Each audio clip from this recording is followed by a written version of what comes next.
무상심심미묘법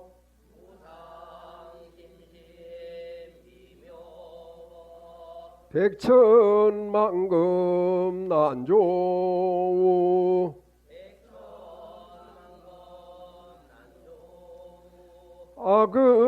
아금문견 득수지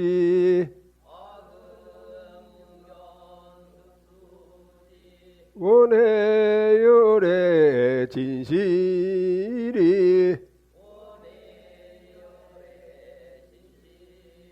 마반야 바라밀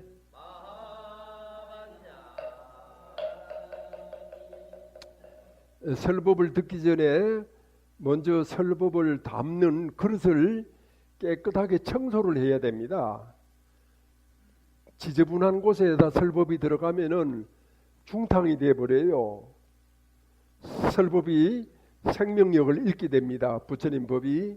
그래서 깨끗하게 그릇을 청소한다. 청소하는 의식을 같이 하겠습니다.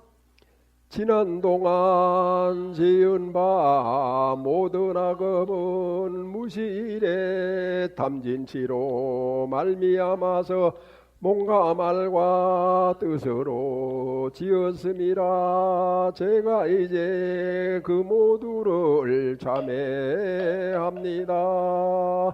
살생중대 금일참회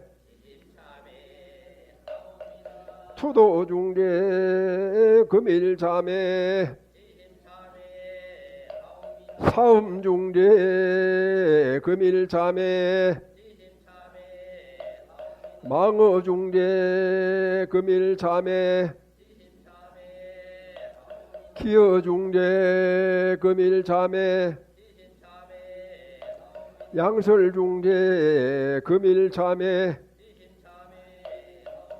악구중대 금일참회 탐해중대 금일참회 진해중대 금일참회 치암중대 금일참회 백급 동안 쌓인 죄 한 생각에 다해 없어지니 마른 불을 불태우듯 흔적조차 없어라. 죄의 성품 본래 없어 마음 따라 일어나네. 마음 없어지면 죄업 또한 사라지니 죄도 마음도 없어 두 가지 모두 공하면 이것을 이름하여 진참회라 한다네. 참매지는 옴살바 모자 모지사다야 사바하 옴살바 모자 모지사다야 사바하 옴살바 모자 모지사다야 사바하. 감사합니다. 초파일을 지나고 나면은 바로 백중부패가 다가옵니다. 백중부패는 초파일 못지않는 그런 중요한 불교의 법식입니다. 그 백중 때는 부처님의 최고의 제자이셨던 목련존자께서 어머니를 위해서 그 공덕을 베풀고 어머니를 구제한 그런 모범을 일을 실제로 우리들에게 보여주셨습니다.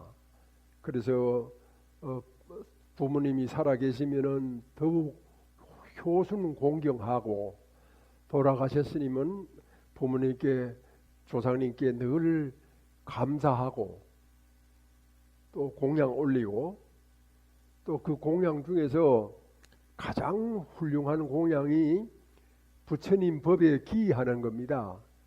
그래서 우리 도피한사 신도들은 매일 한 번씩 반야신경 사경을 하도록 되어 있습니다.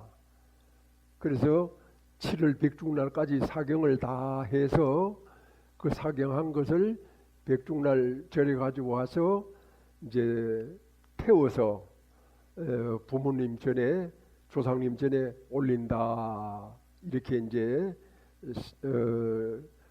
수행을 갖추고 있습니다. 세상에 모든 것이 다 그렇지만 생각을 똘똘하게 하면은 할수록 더 가슴 속에서 절실한데, 할배야, 니는 참 속이 답답해. 저 마이크를 갖다 줘야지. 여기 마이크 갖다 주라 그랬잖아. 그래야 의식을 같이 하지. 나하고 내가 병 들었는데 의식이 제대로 되나? 한 번 얘기하면 그게 자꾸 잊어버리나? 딱 그렇게 딱 이게 마음에 딱 새겨지지 않아? 그 참 이상한 친구야. 그래서 이제 마음으로 생각을 하지 않으면은 그냥 흐지부지하게 지나가 버려요. 부모의 은덕이나 조상님에 대한 감사함도 마음속에 절실하게 이렇게 생각을 일으키면은 그게 좋아지는데, 간절해지는데, 그냥 잊고 살면은 그냥 아무것도 없습니다. 헛개비가 그냥 세상을 살아가고, 헛개비가 잠을 자고, 헛개비가 밥을 실컷 먹고, 헛개비가 허허하고 여기저기 쏘다니는 거하고 똑같이 됩니다. 그렇기 때문에 우리는 부모님에게 대한 감사의 마음을 잊거나 놓쳐서는 안 된다. 이런 것을 이제 꼭 생각을 잘 갖추어 주시기 바랍니다. 그전에는 이제 없던 법인데 요즘 이제 서울이나 이런 데서는 백중을 49제를 지낸다 이래가지고 또 제를 지내는 경우도 있어요. 그게 불과 한 10년 전까지만 해도 그런 법이 없었습니다. 그런데 이제 어느 절에서 그걸 시작하니까 쭉 따라서 이제 하는 거예요.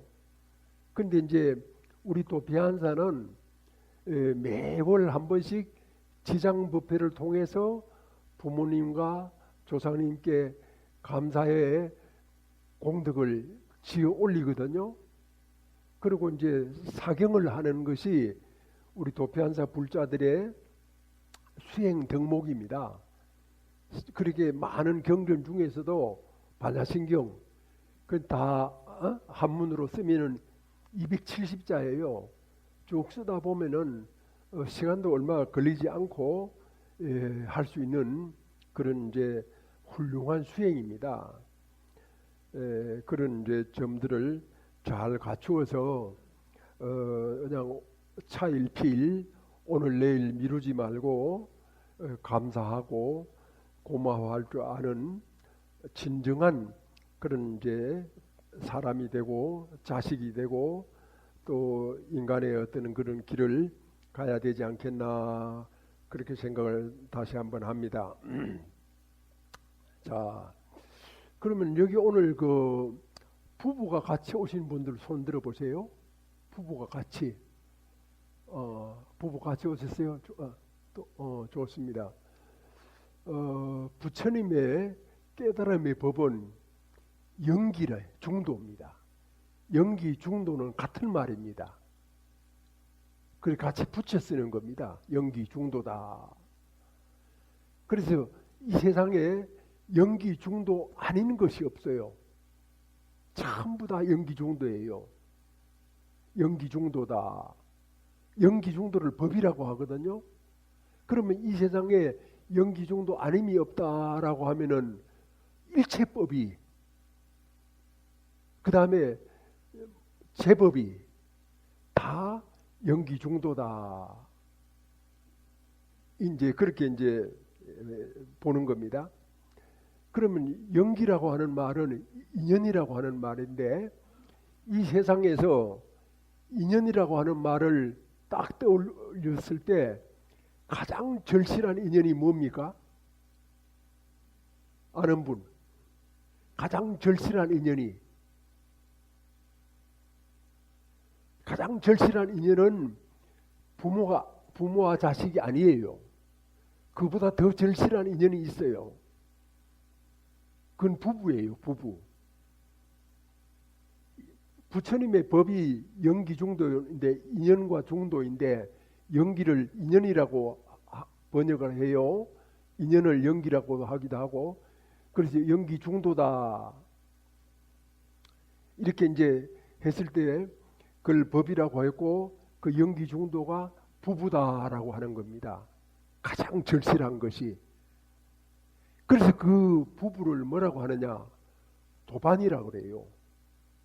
그렇기 때문에 절에 남자 혼자 온다든지 여자 혼자 오면은 절에 오지 말아야 됩니다. 절에 다니지 마세요. 부부가 같이 오세요. 왜 남편을 떼놓고 오고 아내를 떼놓고 옵니까? 부처님 법이 그게 아니잖아요. 가장 절실한 영기 부부라 그랬죠. 부부만큼 절실한 게 없어요. 그래서 저는 스님 설법할 때 가만히 있어요. 늦게 와놓고 왜 그렇게 법석을 어지럽히고 그래요? 그래 이제 영기 중도의 부처님 가르침에서 가장 핵심이 구체적인 것이 부부란 말입니다. 부부를 통해서 우리가 뭘 봅니까?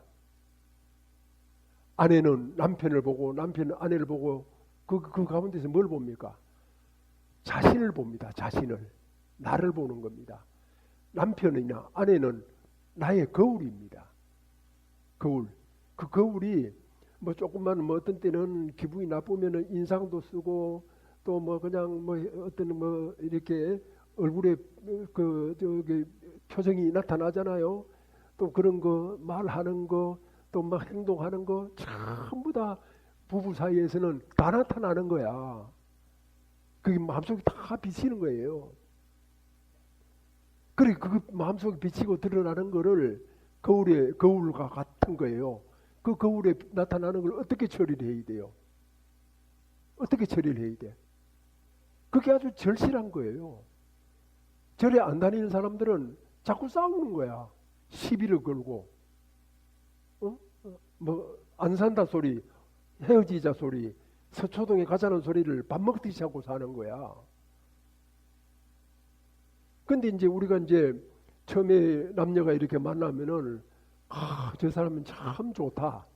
뭐 눈이 좋다. 얼굴이 좋다. 표정이 좋다. 몸맵시가 좋다. 뭐 별별 게 다 좋잖아요. 그거는 좋다라고 하는 것은 뭐냐 하면은 과거 전생에 인연이 그런 인연이 나 앞에 그렇게 좋다라고 하는 모습을 나타난 거예요. 그래 좋아가지고 결혼을 하잖아요. 결혼해요. 그래서 결혼한 것까지는 과거의 어떤 그런 것으로서 결혼한 것까지는 과거 인연이에요.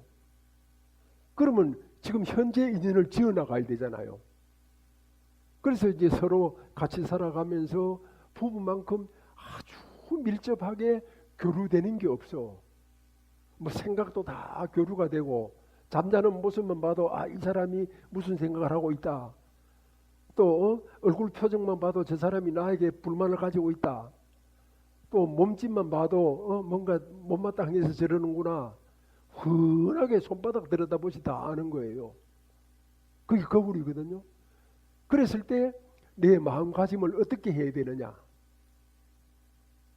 내가 어떻게 이런 어떤 그런 여러 가지 어떤 그 것들을 다 잘 어루만져서 공평하게 만들어서 평화롭게 살아가느냐. 이것이 말입니다. 절실하거든요. 대충 넘겨야 될 사항이 아니에요. 그냥 시간이 해결해 준다. 그렇게 생각을 해가지고 밀어놓을 게 아니에요. 그러면 그 안에 시간이 해결해 줄 때까지는 아주 죽는 거지 뭐 서로. 후회도 하고 뭐 그냥 막 그냥 혼자 땅을 치고 울기도 하고 어떤 사내는 술집에 가가지고 술을 된딱 퍼먹고 엎어지고 자빠지고 개구신 노릇을 다 하고 별짓을 다 하잖아요. 왜 소중한 인생을 그렇게 살아야 돼요? 인생이 소중하잖아요. 요 신도들이 와 있지만 내가 스님이잖아요. 신도 보다가 스님이 하늘 같은 분이잖아요. 그 하늘 같은 분이지만 내가 앞에 가가지고 발로 탁 차면은 스님이고 나발이고 뭐 기분 나빠가지고 뭐 이런 게 다 있어 그러죠. 그게 자기가 그만큼 소중하다는 겁니다. 소중한 자기를 왜 그렇게 괴롭게 갈등스럽게 아프고 힘들게 온갖 시비 곡절에 다 그렇게 끙끙거리면서 살아가느냐 이 말이죠. 그렇기 때문에 부부가 같이 절에 와서 설법을 듣잖아요. 그래서 설법을 듣고 그 설법을 따라서 살려고 이렇게 했을 때 부부는 아주 참 뭐라고 할까 이 세상에서 가장 절실한 도반입니다. 같이 도 닦아가는 거예요. 아, 저 사람이 저렇게 찡그릴 때 내가 어떻게 해야지, 저 사람이 이렇게 할 때는 내가 어떻게 해야지, 이렇게 해가지고 상대방을 소중하게 생각하고 상대방을 존중하고 또 상대방을 이렇게 참 편안하게 해주는 마음의 여유를 갖고 자비를 베풀고 함께 어우러져 살아가는 그런 어떤 참 인생의 향기를 만들어가는 거예요. 부부가. 그 속에서 이제 자식들이 자라면은요, 자식들은요, 애비가 야 이 새끼야 잘해 공부해 그렇게 말할 필요가 없어요. 왜 그런지 압니까? 인연답게 하는 것을 뭐라고 말하느냐 하면은 파사현정이라 그래. 파사현정이 무슨 말인지 잘 모르죠. 어렵죠. 한문이니까 또 자주 들어보지 않은 말이니까. 파사라고 하는 말은 하늘에 구름이 없다는 말이야. 하늘에 구름이 없으면은 뭐가 보여? 태양이 찬란히 빛나는 거야. 하늘에 구름이 없는 걸 청정이라고 그래. 그냥 청정 해가 청정이 되는 게 아니야. 그래 하늘에 구름이 없는 것이 청정이고 그 구름 없는 하늘에 찬란히 빛나는 것을 광명이라고 그래요. 그래서 청정과 광명은 두 단어지만 두 단어가 아니에요. 그래서 파사현정의 가정에 구름 없는 가정에 자식들 보고 잘해라 열심히 해라 할 필요 뭐가 있어요. 자식들 이놈들은 은큼한 놈들이 돼가지고 엄마니 아버지 앞에서는 아주 폼을 잡아도 또 어머니 아버지의 뒷모습을 바라보면서 느끼고 깨닫고 성장해 가는 거예요. 그놈들은 안 듣는 것처럼 듣고 안 보는 것처럼 보는 거예요.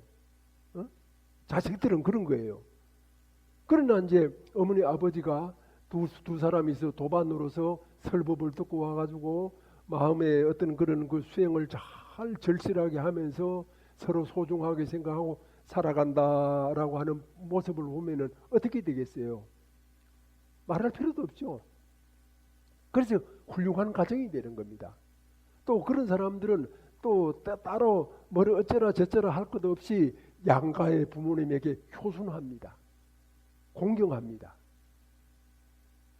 그냥 처음에 과거생의 인연으로 아이고 저 여자를 보니까 뭐 눈이 동그랗고 예쁘다 해가지고 만나고 저 남자를 보니까 어깨가 딱 벌어져가지고 남성답게 생겨가지고 만났다 어떤다고 이렇게 하지만 그걸 다 초월해가지고 현재를 아주 뭐라고 할까 수행력 있게 도반으로서 멋지게 잘 살아가는 거야. 아내가 신나하면은 같이 즐거워하고 또 남편이 좀 힘들어하면은 같이 또 힘들어하고 그렇게 이제 서로 한 마음이 돼가지고 동심일체가 돼가지고 이렇게 이제 살아갔을 때 자식도 잘 되고 부모에게 효손도 하고 또 그런 사람들이 사회에 나가서 이렇게 살아가면은 그 사회 구성체로서 사회가 다 좋아지는 거예요. 어느 집단이고 다 좋아지는 거야. 왜? 그렇게 인격이 갖추어져 있으니까. 연기 중도를 무엇인지 아니까. 부부를 통해 가지고 인간 됨됨이가 확립이 되어 있으니까. 부부를 통해서. 그래 확립이 되는 건 어디 나가도 대접받는 거야. 무슨 대접받아? 벼슬의 대접을 받는 게 아니라 인격의 대접을 받는 거예요. 그게 보살 아닙니까? 그래서 이 부부는 불교에서 부부는 도반이에요. 우리도 우리도 이제 스님들도 혼자 살지만 도반이 있어요. 도반이 있어가지고 만나면은 뭐 법 얘기도 하고 뭐 얘기하도 이렇게 이제 하지만 그래도 부부처럼 딱 달라붙어가지고 숨소리 하나까지도 놓치지 않고 사는 그런 도반은 없어. 그래서 헤어졌다가 한참 만난 뒤에 만나고 아니면 못 만날 수도 있고 그렇게 되거든요. 그래서 스님들이 갖고 있는 도반이라고 하는 것보다 더 절실한 게 부부다. 이걸 깨달아야 돼요. 이걸 깨달았을 때 세상의 평화, 세상의 법은 거기 다 있는 거야. 어디에? 부부에. 이게 이제 부부로서 이게 충실하지 않으니까 결과적으로 어떻게 됩니까? 가정이 엉망진창이 되고 결과적으로 어떻게 됩니까? 나라가 뒤집어지는 거야. 인간 대해먹지 않는 것들 부부생활 엉망이에요. 살펴보세요.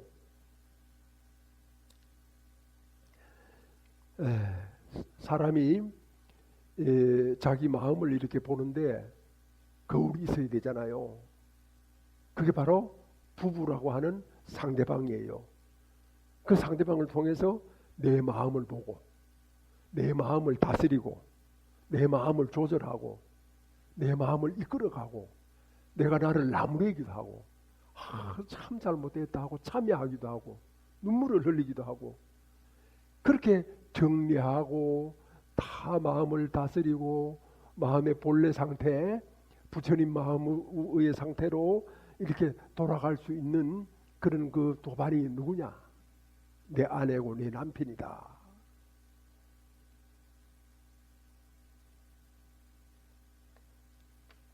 이런 것을 모르고 자기 마누라를 함부로 하고 자기 남편을 함부로 하고 그렇게 해가지고 꽐 지르고 남 앞에서 싸우고 이렇게 한다라고 하는 것은 불교를 믿기 전에는 그럴 수도 있을지 몰라도 불교를 믿은 이후부터는 그래서는 안 되고 또 불교를 믿고 난 다음에도 오늘 송암스님의 법문을 듣고부터는 절대로 그런 일이 있어서는 안 된다.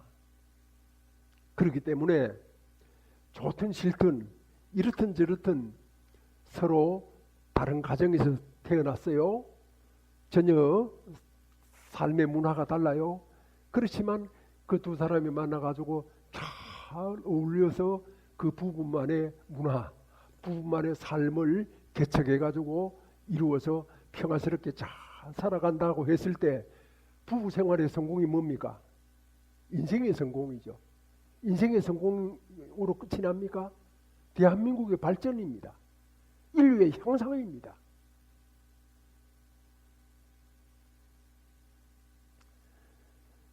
그래서 불교를 믿는 부부는 삶의 근본이다. 그렇기 때문에 항상 언제든지 부부가 같이 절에 와서 설법을 들어야지 혼자 와서 이렇게 설법을 듣고 뭐 이렇게 하면은 절에 와가지고 나대기만 해요. 막 폼을 잡고 관 뻑뻑 지르고 막 그냥 나중에는 스님도 보이지도 않고 남 욕이나 하고 흉이나 보고 싸움하다가 가거든요. 부부와 같이 오는 사람들은 절대로 싸움하지 않아요. 절대로 싸움하지 않고 아주 점잖하고 아주 훌륭한 그런 그 불자로서 성장해 가요. 그런데 왜 부부가 같이 안 오고 혼자 와요? 물론 뭐 저게 사별하고 뭐 이별했으면은 어쩔 수 없지만 그렇지 않은 경우에도 그 혼자 온다. 이거는 불자가 아니다. 불자로서 부족하다.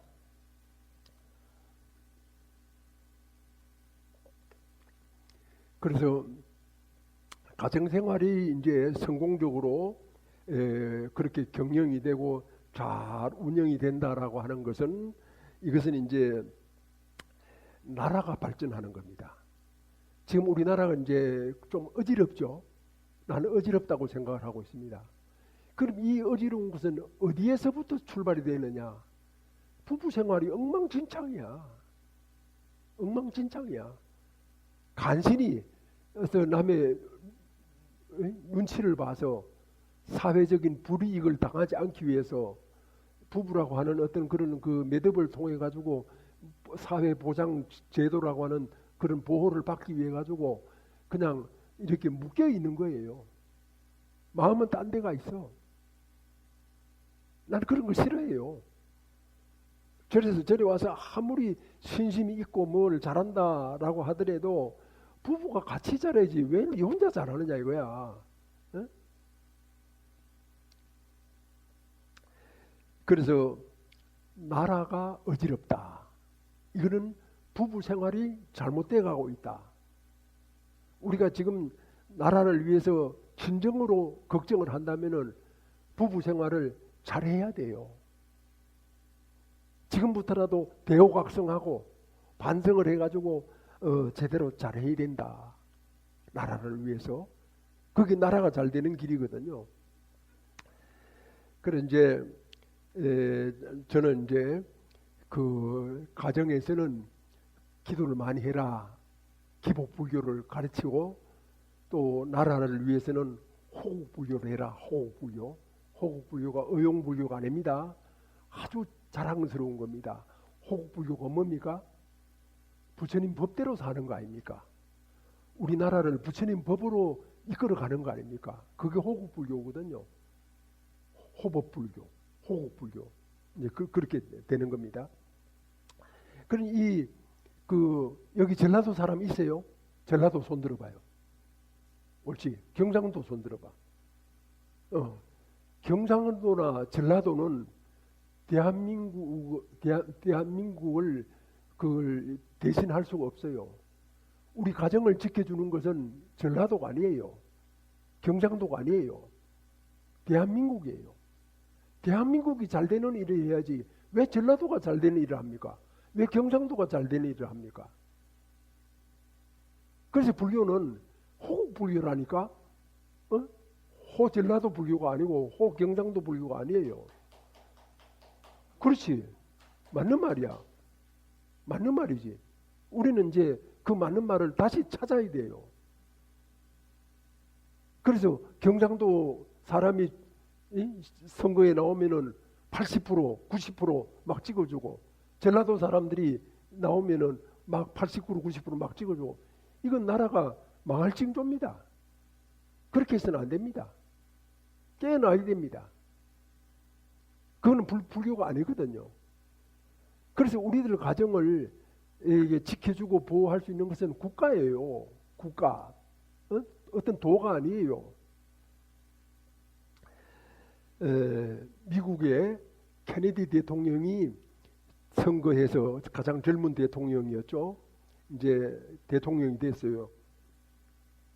취임사 연설 중에서 무슨 대목이 나오느냐 하면은 아메리카 국민 여러분들은 나라에서 무엇을 받을 건가를 생각하지 말고 나라를 위해서 무슨 일을 할 것인가를 생각해달라.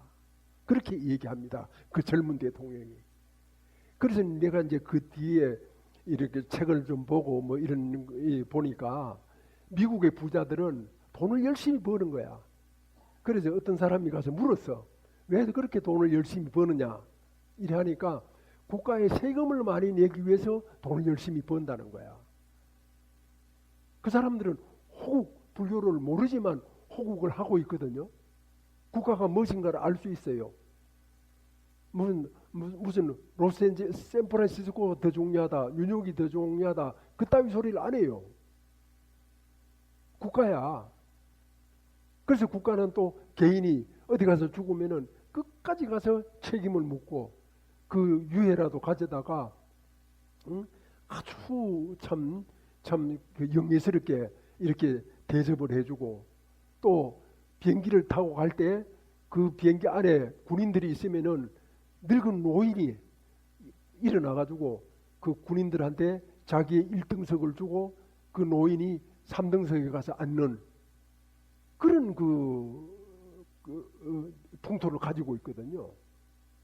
그 국가라고 하는 것을 무엇인지 알기 때문에 그런 거 아니겠습니까? 아니겠습니까?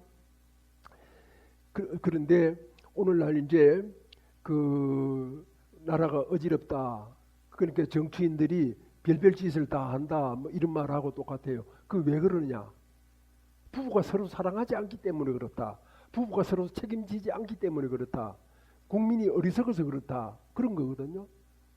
부부가 화목하고 부부가 서로 책임을 지고 서로 이렇게 같이 동지적인 마음으로 살아가면은 절대로 정치인들이 장난 못 쳐요. 장난치잖아요.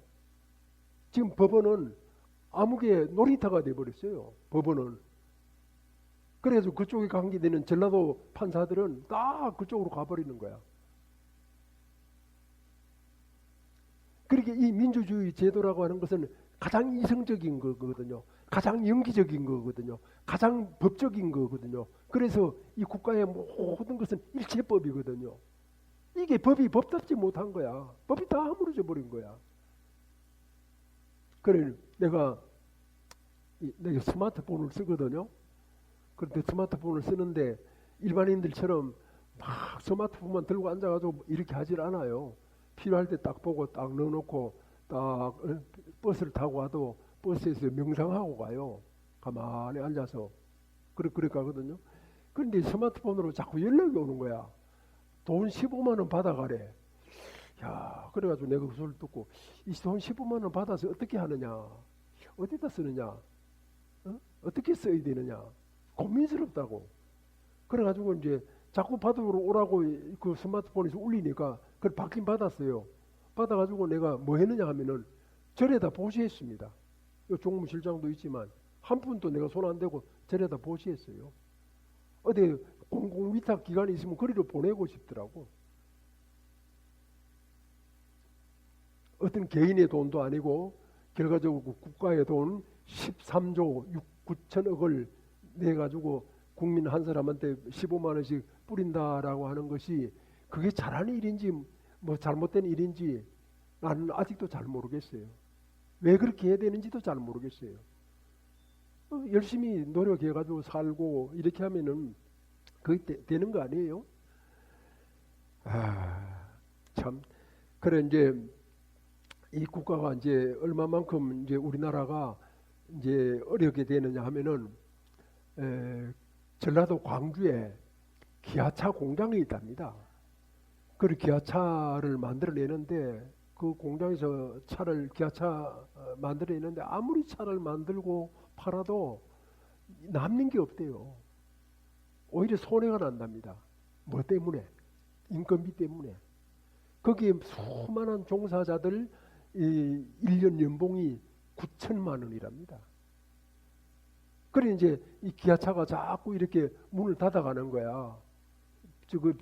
직원을 채용을 안 하고 쪼그라들 가는 거예요. 그러니까 이제 전라도 그 광주시장이 나서서 그 기아차 회장한테 공장을 새로 하나 지달라.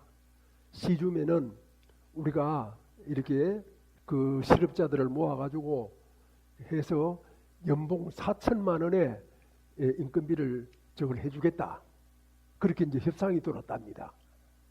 그런 협상이 돌아가지고 하더라도 이미 회사는 공장 하나 새로 지을 힘이 없을 만큼 싹 다 그냥 주눅이 들어가지고 완전히 빠져버렸잖아요.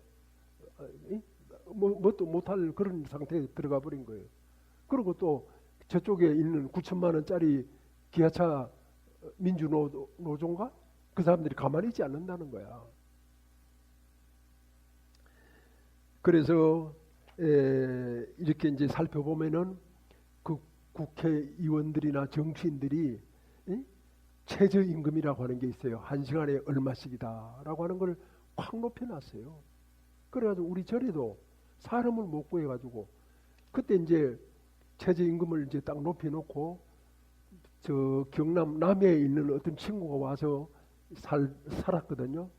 그래가지고 살기 전에 내가 우리 절은 신도도 잘 안 오고 신도 한 달에 30명이 온다라고 하면은 그 사람이 돈 1,000원 부처님 전에 공양 올리기 바쁘다.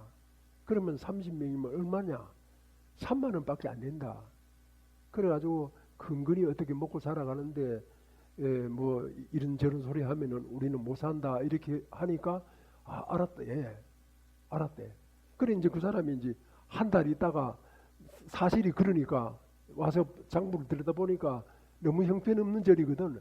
그래 가버렸어요. 그래 나는 한 사람이라도 같이 살아야 되는데 가잖아요. 그 속으로 참 뭔가 이게 안타까운 거야. 그래 이제 한 며칠 지냈어. 한 5일인가 지냈더니만은 평택 노동청에서 전화가 따고 왔어. 거기 아무개입니까? 이런 거야. 그게 아무개가 접니다. 이러니까 내일 모레까지 노동청에 출두하세요. 이러고 노동청에. 그래서 깜짝 놀래가지고 그때 니 있었나? 그래 이제 데리고 이제 갔어. 갔더니만은 그 친구가 고발한 거야. 최저임금 그거 안 준다고. 그 내가 그 끌려갔다니까. 뭐 평택에. 그런데 이제 그런 것은 국가에서 너무 개입하지 않더라도 요즘 사람 똑똑하거든요. 똑똑하기 때문에 주인이 장사가 좀 잘 되면은 다 올려달라고 합니다. 국가에서 개입을 하지 않더라도 그 올려주면 좀 올려주고 서로 이렇게 타협해가지고 노사가 같이 이렇게 어울려 살면은 좋거든요. 그렇게 안 하는 거야. 그러니까 왜 그러면 최저임금을 나라가 엎어지든 자빠지든 쾅쾅 올리느냐? 그거는 이제 일종의 이제 투표하고 관계가 되는 겁니다. 주 52시간 근무도 마찬가지고, 그 다음에 소득주도 성장도 마찬가지고, 이건 전부 다 누가 했습니까? 반 산업화 세력이 했거든요. 국가가 산업화, 수출 주도형 산업화를 할 때 좌파들은 한계 없어요. 반대만 했어요. 김대중, 김영삼이 고속도로 닦는 데 가서 들어눕기만 했어요. 포항제설을 만들 때 뭐라고 했는지 알아요? 비료공장 세워가지고 중농정책을 실현해야 된다고 그렇게 떠들었거든요. 그래 자기들도 인간이니까 양심이 있잖아요. 그러니까 이제 한 것은 없고 뭔가 한 자리 해먹긴 해먹어야 되는데 어떻게 해야 하느냐. 그 국민들이, 어리석은 국민들이, 부부관계가 안 좋은 국민들이, 가정이 엉망진창인 인간들이 공짜로 주는 거 좋아하고 뭐 그런 거 좋아하니까 그런 쪽으로 이제 가버리는 거예요. 그래서 나는 민생회복지원금이라고 하는 13조 6, 9천억이라고 하는 돈도 그런 차원이 아닌가 이리 싶은 거야. 그 내가 여기 불사하느라고 농협에서 빚을 졌거든요. 내가 지금 암이 걸렸는데 왜 걸린지 압니까? 그 빚 때문에 걸렸어요. 죽겠는 거야 아주 그냥. 나는 어찌어찌 해가지고 모란동산을 했기 때문에 그걸 믿고 이제 이렇게 했는데 일을 벌였는데 아이고 그래가지고 이제 내가 지금 이런 고생을 하니까 이 가정살림이나 국가살림이나 마찬가지거든요. 많이 들어오면은 그 중에서 얼마는 쓰고 얼마는 저축을 하고 비상금으로 남겨놓고 가정에도 비상금이 있어야 되잖아요. 국가도 마찬가지잖아요. 국민이 똑똑해야 된다니까. 부부관계가 안 좋은 나라는, 서로 헐뜯는 나라는 인기 정책이 포퓰리즘이라고 그러죠. 그게 막 그냥 이 사회를 혼란스럽게 만들어요. 좌파들이 나라를 엎어버려요.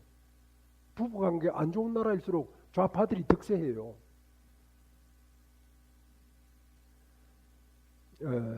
우리나라는 일제한테 나라를 빼앗겼잖아요. 나는 고종이나 그 조선시대를 미워합니다. 나라를 이민족한테 넘겼잖아요. 고려가 망했을 때는 그래도 이성계라고 하는 동족한테 나라를 넘겨준 것이고 이양한 것이고, 그렇지만 조선은 나라를 통째 다른 민족한테 넘겨버렸거든요. 그래 넘겨가지고 백성들이 갈 데가 없으니까 참 여기저기 떠돌고 만주불판까지 가서 저렇게 살고 그렇게 이제 한 거 아니에요?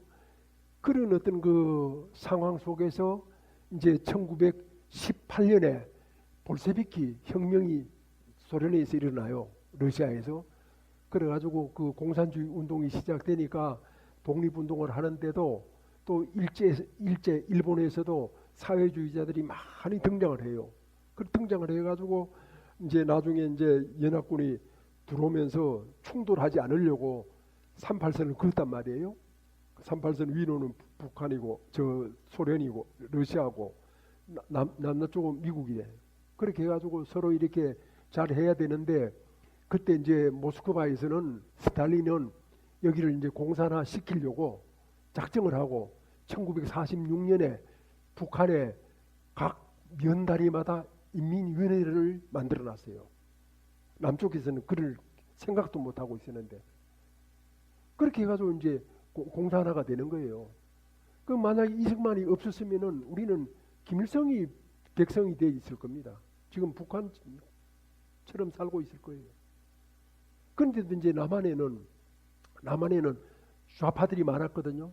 북한으로 못 올라간 거예요. 북한에서는 우파들이 많았거든요. 다 내려온 거예요. 1.4 때. 그 다음에 이제 무상몰수, 무상분배라고 하는 토지개혁 때 그 부자들은 싹 내려와 버렸어요. 그리고 북한에는 우파가 없어. 그 남한에는 올라가지도 않고 있으니까 좌파들이 많아. 전부 다 좌파들이 뿌리가 많아요. 그 사람들이 지금 이제 정치 세력이 돼가지고 막 나라를 뒤집는 거야. 이 대한민국은 국채가 뭡니까? 자유민주주의 아닙니까? 시장경제의 원리 아닙니까? 이대로 가야죠. 이대로 안 가는 거예요. 이대로 안 가는 세력을 반국가 세력이라고 그래요.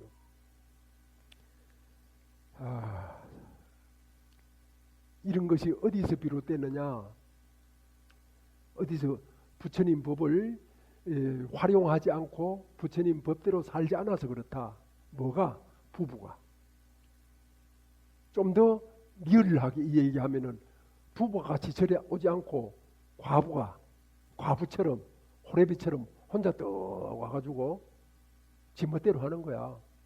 신도들하고 싸우고 욕하고 헐뜯고. 부부가 같이 오면 절대로 그렇게 하지 않아요. 왜 같이 안 와요? 과부예요? 호래비예요? 같이 와야죠. 같이 법문을 듣고 같이 깨닫고 같이 반성을 하고 남편의 어떤 그 마음이 바로 내 마음이고 내 마음이 곧 남편의 마음이다라고 하는 것으로서 서로 자기를 잘 조절하고 평안스럽게 만들고 부부가 한 덩어리가 될 수 있도록 그렇게 수행을 하고 절에 가지고 3,000배 그 중요하지 않아요. 부부 싸움 한 번 안 하는 것만 못해요. 그렇게 부부 싸움을 안 하고 이렇게 살아가는 것은 그 마음에 그런 그 수행이 된다는 뜻이거든요. 마음이 수행도 안 되잖아. 수행이 안 돼가지고 기는 풍년이야. 말은 바바바바박 막 하는 거야. 그럼 무슨 소용이 있어? 남편하고 맨날 싸우면서 죽일 놈 살릴 놈 하면서 무슨 소용이 있어? 자, 나는 거창한 말 안 합니다. 그리고 나는 또 이론적인 말 안 합니다. 그 해봤자 그 메아리예요. 소용없어요. 먹고 살기도 바쁘잖아. 그런데 그런 얘기 해봤자 누구 외워요? 부부는 뭐냐? 부처님의 법이다. 부부는 뭐냐? 연기중도다. 그럼 연기중도면 뭐냐? 일본의 나카소네 수상이 누구한테 글씨를 써줬는데 첫째가 결연, 인연이 맺어진다는 거야. 부부로 보면은 결연. 두 번째가 뭐냐? 존연, 인연을 존중한다.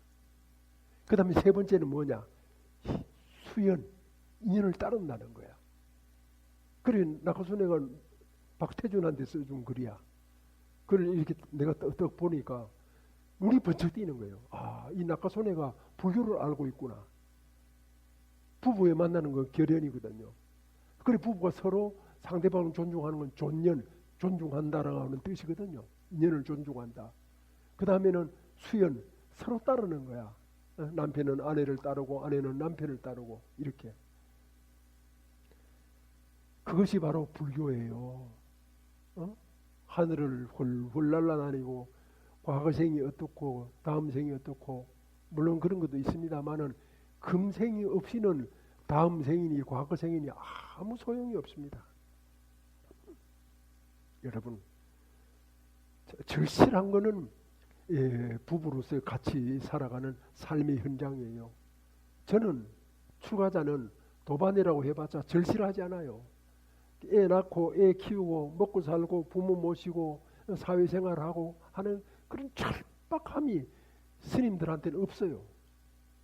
그럼 왜 스님은 혼자 살아야 되느냐? 그런 여러 가정의 부부들을 잘 이렇게 화합되게 부처님 진리대로 살아가게 이끌 수 있도록 그렇게 하려면 이제 혼자 살아야 되는 거야. 장가가 가지고 이렇게 살면은 그건 어려워. 근데 요즘은 내가 가만히 보니까 이게 생활 자체가 굉장히 편리해졌잖아요. 그래서 내가 죽고 다음 생에는 스님으로 태어나긴 태어나도 장가간 스님으로 태어날지 몰라. 응? 장가가서 얼마든지 이렇게 그 마누라한테 잘해주면서도 신도들이 이끌어 나갈 수 있는 그런 시대가 되었어요. 자, 이제 오늘 참 날씨가 덥지 않습니까? 다 놀러 가고 없는데 이렇게 많이 이제 절에 오셔가지고 설법을 듣고 부부가 같이 아 그렇구나 하고 깨닫는단 말이죠. 응? 깨닫지 못하면 인간이 아니에요. 짐승은 깨닫지 못해요. 짐승을 벗어날 수가 없어요. 인간도 깨닫지 못하면 짐승과 같아요. 깨달아야 돼요. 아 그렇구나. 오늘 설법 들어보니까 정말 내가 그동안 엉터리로 살았구나. 살긴 살았는데 확실하게 못 살았구나. 더듬듯이 살았구나. 그러려니 하고 막연하게 살았구나. 이제는 분명하게 저 푸른 하늘에 태양이 찬란히 비치듯이 파사현정으로 부부 생활을 해야 되겠구나. 파사현정으로 부부 생활을 해야 되겠구나. 얼마나 멋있습니까?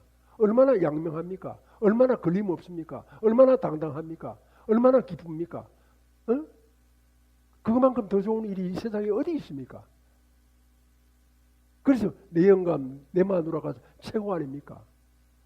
그러면 마누라가 최고고 남편이 최고였을 때 무드 인간이 최고 아니겠습니까? 마누라가 엉터리고 마누라가 뭐 보잘것없는데 다른 인간이 눈에 보이겠어요? 말이 그런 거지. 자기를 속이는 거예요. 제가 이제 우리 이제 선악보살님 네 분이 연세가 많아요. 저 어른이 부부가 꼭 같이 와요. 그 내가 어디 가도 뭐 국수 한 그릇을 먹어도 꼭 모시고 가고 싶은 그런 어른이에요. 그 저 어른이 이제 자기 어머니 돌아가시고 제를 지내려고 여기 찾아온 거야. 그래 이제 어째 제를 다 지내드렸어요. 그 이후부터 그때가 한 60세 됐는데 지금 여든 얼마가 됐거든요. 그 여든 얼마가 된 20한 5, 6년까지 지금까지 한 번도 법회에 빠진 적이 없어요. 여기 법회를 내가 아프기 전에는 매주 했거든요. 매주 설법을 했어요. 그런데 이제 아프고는 이제 한 번 하지 않습니까? 그런데 한 번도 안 빠졌어요. 그런데 하루는 이상하게 할배 안 보이는 거야. 그래서 여기 법상에 앉아가지고 자꾸 살핀 거야. 어디 할배가 어디 갔나? 왜 안 왔나? 그러니까 이제 법문이 끝날 쯤 되는데 헐레벌떡 들어오신 거야. 그래 이제 속은 막 뛰어가서 물어보고 싶지만 꾹 참고 이제 법회 다 끝나고 이제 같이 공양하면서 오늘 집에 무슨 일이 있었습니까? 이랬더니만 저 할배가 낭농을 해요. 그러니까 소를 기르는데 젖소를 길러요. 그 낭농을 하는데 막 법회를 오려고 하는데 아니 글쎄 암소가 송아지 새끼를 낳더라는 거야. 그래 송아지 새끼를 이제 딱 받아놓고 그래 두 분이서 헐레벌떡 뛰어온 거예요. 그런 분이에요. 별로 이름도 없고 좋습니다. 박수 칠 때 쳐야죠. 우리 북한애한테 배울 게 하나 있어요. 뭔지 압니까? 박수를 열렬히 치는 거. 박수를 열렬히 쳐야 돼. 이렇게 열렬하게. 박수를 치니만에 이래 하면은 상대방 욕하는 거야. 그런 어떤 그 삶을 사신 겁니다. 아주 진실하게. 예? 뭐라고 할까? 고관대작이 아니고 거부장자가 아니어도 그보다 더 중요한 게 있잖아요. 인간에게. 인간의 진실입니다. 인간의 진실. 그 진실을 대로 이렇게 살아가시는 거예요. 이제 7월 백중을 맞이하여서 조상님께 감사하고 부모님께 감사하고 또 그 이전에 부부 서로 상대방의 얘기를 들어봐 가지고 즐거워할 거는 같이 즐거워하고 또 아무게 욕을 하잖아요. 욕을 할 때는 같이 욕을 해주는 거야. 아 그랬지 잘했다 막 하고 이렇게 동심일체가 되어 가지고 부부가 이렇게 같이 살아가는 것이 부처님 법이다. 연기중도다. 연기중도의 가장 절실한 제1이다. 그 가운데 나라가 잘 된다. 세계 평화가 온다. 부처님의 원리는 어렵지 않아요. 멀리 있지 않아요. 항상 아주 가까이에 있어요. 우리가 다만 길을 막고 눈을 감아가지고 안 보이고 안 들리는 것뿐이에요. 여러분 아시겠죠? 반성하세요. 참여하세요. 눈물을 흘리면서 슬피 울면서 하세요. 왜 남편을 소홀히 하고 아내를 소홀히 해야 됩니까? 이 절실한 인연을 과거생에 만나가지고 한눈에 뿅 갔다며 울려서 법계를 진동하여 철이산이 밝아지고 잠잠해서 겁전 봄 소식이 급후에 찬란해라 일찍이 형상으로 모룡상을 떨쳤으니 보솔산이 당당하여 그의 소리 영원하리 내 생명 무량 공덕생명 용맹 정진하여 바람일다 국토 성취한다 나무마 반야 바람일 나무 석가 모니불 나무 석가 모니불 나무 샤본사 석가 모니불 모두 자리에